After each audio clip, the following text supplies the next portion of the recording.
Άγγλων τα κανόνια κι η νέα διαταγή έκαναν τους αντάρτες να τρέχουν σ' αλλαγή. Την κόκκινη αρκούδα να πάρει τα βουνά ο γενναίε βασιλιά.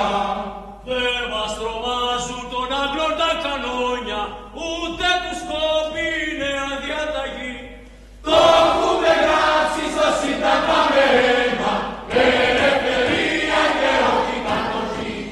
Το έχουμε γράψει στο Σύνταγμα με αίμα, με ελευθερία και όχι κατοχή. Έτσι θέλουμε και θα τον φέρουμε, το βασιλιά που θα μας φέρει ελευθερία. Έτσι θέλουμε και θα τον φέρουμε, το βασιλιά που θα μας φέρει ελευθερία. Λουπιλιά, λουπιλιά, με το θέλουμε το βασιλιά. Θέλουμε να πρασίλια, λουπιλιά, λουπιλιά, λουπιλιά. Το ταγμά των ασφαλείας στα παιδιά, με τους Άγγλους χέρι-χέρι και με τα παιδιά της γη, ως θυμός θα να κάνουν κατοχή. Με τους Άγγλους χέρι-χέρι και με τα παιδιά της γη, ως θυμός θα να κάνουν κατοχή.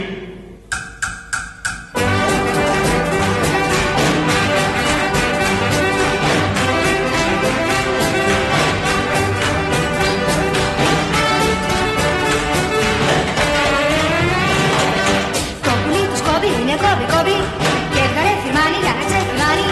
Μες στο κοντονάκι ψάχνει για αγοράκι. Το πουλί του κόβει, είναι κόβει. Κι αν ήρθουν οι κόβοι, τι θα γίνεις κόβει, με την αγγλική πολιτική.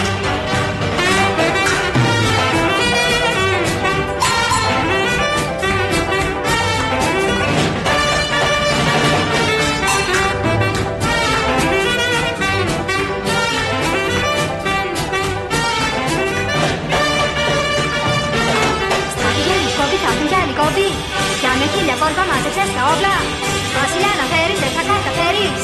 Ο λαός δεν τρώει φασισμό που σωεί, θα σηκώσει πάλι πάνω το κεφάλι.